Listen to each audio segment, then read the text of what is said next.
முட்டை சாப்பிட்ற மாதிரியே இல்லை. பன்னீர்லாம் இருக்கு இல்லைங்களா, அந்த மாதிரி இருக்கு. முட்டை வாசம் கொஞ்சம் கூட வரலைங்க, நல்ல டேஸ்டா இருக்கு.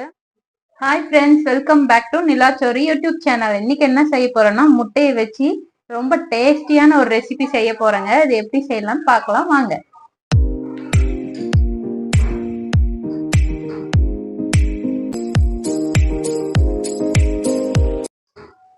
ஒரு 7 முட்டை எடுத்திருக்கேன். சால்ட் போட்டுக்கலாம், பெப்பர் 1 ஸ்பூன் போட்டுக்கலாம். இது என்ன பண்ணணும்னா நல்லா பீட் பண்ணுங்க. இந்த உப்பு பெப்பர் எல்லாமே நல்லா கரையணும். பாருங்க, நல்லா கலக்கியாச்சு. அடுத்து என்ன பண்ணணும்னா, இந்த மாதிரி ஒரு டிஃபன் பாக்ஸ் மாதிரி ஒன்று எடுத்துக்கோங்க. அதில் நான் எண்ணெய் அப்ளை பண்ணி வச்சிருக்கேன். என்ன பண்ணலான்னா, இந்த முட்டையை இதில் ஊற்றிடலாம்.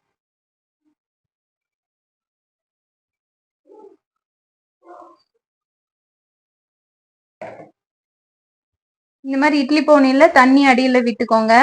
மேல இந்த மாதிரி நீங்க ஒரு ஸ்டாண்ட் மாதிரி ஏதோ ரெடி பண்ணிக்கோங்க. ஒரு 1/2 கப் மட்டும் விடுங்க, ஏன்னா அது நல்லா உப்பி வரும். ஒரு 1/2 கப் மட்டும் முட்டை ஊத்திட்டு இதை இப்போ மூடி வச்சிடலாம்.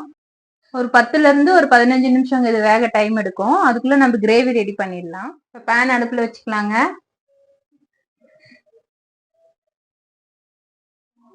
எண்ணெய் விட்டுக்கலாம். இப்போ ஒரே ஒரு பட்டை உடைச்சு போட்டிருக்கேன், ஒரே ஒரு ஏலக்காய், 3 கிராம்பு, கொஞ்சோண்டு சோம்பு, ஒரே ஒரு பிரியாணி இலை. இது எல்லாமே அந்த முட்டை ஸ்மெல் வராம இருக்கிறதுக்காக. இப்போ இந்த மாதிரி சின்ன சின்னதா சாப் பண்ணி வச்ச பூண்டு போட்டுக்கலாங்க. ஒரு 10ல இருந்து 15 பல் பூண்டு. நான் ஒரு 6 பேர் சாப்பிட்ற அளவு செஞ்சிட்டு இருக்கேங்க. உங்க ஃபேமிலி சின்னதா இருந்துச்சுன்னா அதுக்கு தகுந்த மாதிரி பூண்டு, வெங்காயம், தக்காளி எல்லாமே கொஞ்சம் நீங்க கம்மியா போட்டுக்கலாம். இதை நான் ஒரு 6 பேர் சாப்பிட்ற அளவு செஞ்சிட்டு இருக்கேன். பூண்டு கொஞ்சம் வணங்கினதும் கருவேப்பிலை போட்டுக்கலாம்.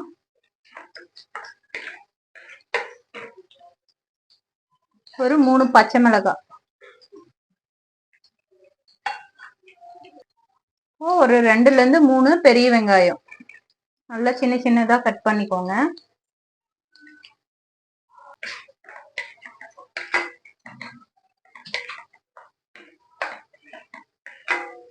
வெங்காயம் வணங்கும் போதே கொஞ்சமா சால்ட் போட்டுக்கிட்டோம்னா வெங்காயம் சீக்கிரம் நல்லா வணங்கும்.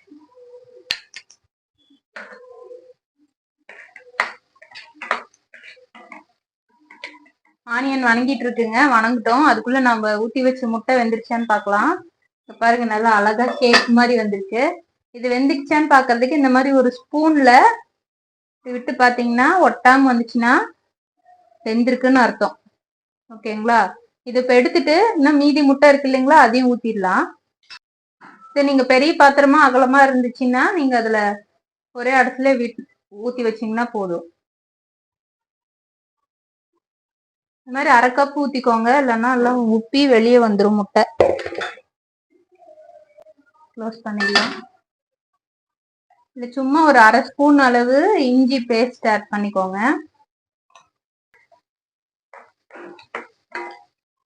வெங்காயம் நல்லா வணங்கிடுச்சுங்க. இப்போ தக்காளி, அரைச்சி வச்ச தக்காளி இதுல ஆட் பண்ணிக்கலாம். ஒரு 5 தக்காளி அரைச்சி வச்சிருக்காங்க. ஒரு 3 பெரிய வெங்காயம், 5 தக்காளி, 10ல இருந்து 15 பல் பூண்டு, 3 பச்சை மிளகாய் போட்டிருக்கேன். இது இப்ப நல்லா வணங்கணும். இந்த பச்சை வாசல்லாம் போகிற அளவு இந்த தக்காளி நல்லா வணங்கணுங்க. ஒரு 5 நிமிஷம் ஆகும். 2வது அடிச்சல் ஊத்தின முட்டை இவருங்க எவ்வளவு அழகா வருது. ஓகே, வெந்துருச்சு. ஆஃப் பண்ணிடலாம். பாருங்க, அழகா கேக் மாதிரி வந்திருக்கு. இந்த கத்தியில கொஞ்சம் எண்ணெய் தடவிட்டு கட் பண்ணுங்க, நல்லா ஒட்டாம வரும். பாக்குறதுக்கு பன்னீர் மாதிரி இருக்கு இல்லைங்களா, குழந்தைங்க பன்னீர்னு நினைச்சிட்டு சாப்பிடுவாங்க. டேஸ்ட்டுமே உங்களுக்கு இதுல போட்டீங்களா அப்படிதான் வரும். முட்டை டேஸ்டே வராது உங்களுக்கு. நல்லா அந்த முட்டையோட ஸ்மெல் எல்லாம் இல்லாம பன்னீர் சாப்பிட்ற மாதிரியே இருக்கும், நல்லா இருக்கும்.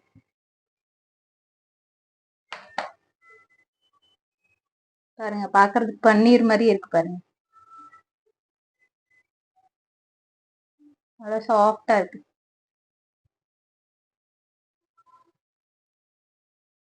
தக்காளி நல்லா வணங்கிருச்சுங்க. இந்த பச்சை ஸ்மெல் எல்லாம் போகணும், அப்பதான் நல்லா இருக்கும் உங்களுக்கு கிரேவி. ஓகே, நல்லா வணங்கிருச்சு. இனிமே இதுக்கு மசாலா எல்லாம் ஆட் பண்ணிக்கலாம். கொஞ்சமா மஞ்சத்தூளுங்க, ஒரு பிஞ்ச் அளவு மஞ்சத்தூள் போட்டுக்கோங்க. ரொம்ப போட்டா கலர் உங்களுக்கு வராது. ஏன்னா இந்த கிரேவி கொஞ்சம் கலர்ஃபுல்லா இருந்தாதான் குழந்தைங்க நல்லா விரும்பி சாப்பிடுவாங்க. ஒரு ஸ்பூன் மிளகாத்தூள், ஒரு ஸ்பூன் கறி மசால், ஒரு ஸ்பூன் மல்லித்தூள் போட்டு நல்லா வணக்கிக்கோங்க.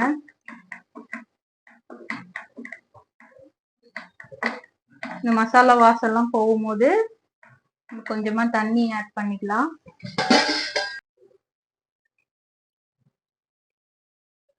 தண்ணி ஊத்தியாச்சுங்க, கொதி வருது. அப்படியே மூடி வச்சிடலாம்.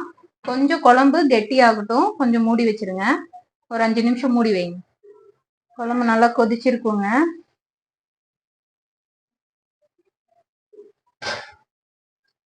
நல்லா எண்ணெய் பிரிஞ்சு மேல வந்துருச்சு இல்லைங்களா? இப்படி வந்தாவே குழம்பு நல்லா வெந்துருச்சுன்னு அர்த்தம்.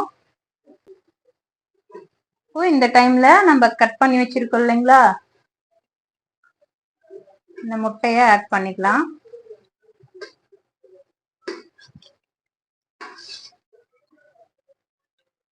இந்த முட்டை உடையாம அப்படியே கிண்டி விடுங்க, லைட்டா கிண்டி விடுங்க.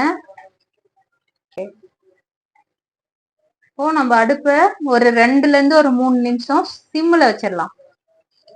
ஏன்னா அப்பதான் அந்த முட்டைக்குள்ள அந்த கிரேவி எல்லாம் நல்லா இறங்கும், எசன்ஸ் எல்லாம் ஃபுல்லா இறங்கி அந்த முட்டையும் நல்லா டேஸ்டா இருக்கும். ஆல்ரெடி உப்பு பெப்பர் போட்டு வேக வச்சிருக்கோம், இருந்தாலும் இந்த மசாலா எல்லாம் உள்ள இறங்கணும், அப்பதான் நல்லா டேஸ்டா இருக்கும்.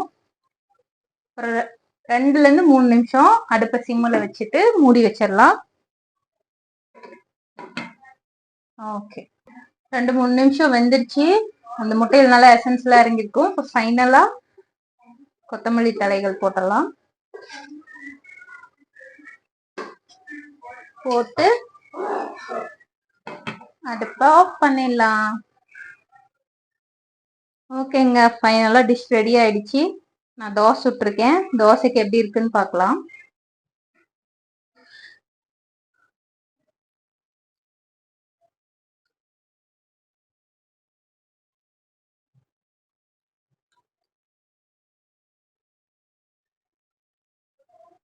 கிரேவி நல்லா இருக்குங்க. முட்டை சாப்பிட்டு பார்க்கலாம் எப்படி இருக்குன்னு.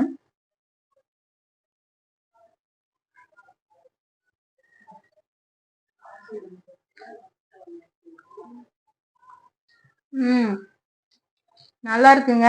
இது கண்டிப்பா சொல்ல போனா முட்டை சாப்பிடுற மாதிரியே இல்ல, பன்னீர்லாம் இருக்கு இல்லைங்களா, அந்த மாதிரி இருக்கு. முட்டை வாசம் கொஞ்சம் கூட வரலைங்க, நல்ல டேஸ்டா இருக்கு. குழந்தைங்களுக்குலாம் இது ரொம்ப பிடிக்கும், நல்ல சுவையா இருக்கு. நீங்களும் முட்டை வாங்கினா கண்டிப்பா இந்த மாதிரி ட்ரை பண்ணுங்க. சூப்பரா இருக்கு, சொல்ல வார்த்தைகளே இல்ல, செம்மையா இருக்கு. நீங்களும் ட்ரை பண்ணுங்க. ட்ரை பண்ணிட்டு எப்படி இருக்குன்னு எனக்கு கமெண்ட்ஸ்ல சொல்லுங்க. நம்ம நிலாசோறு சேனல்ல லைக் பண்ணிக்கோங்க, உங்க ஃப்ரெண்ட்ஸ் அண்ட் ரிலேஷனுக்கு ஷேர் பண்ணுங்க. மீண்டும் இன்னொரு பதிவில் சந்திப்போம். பாய்.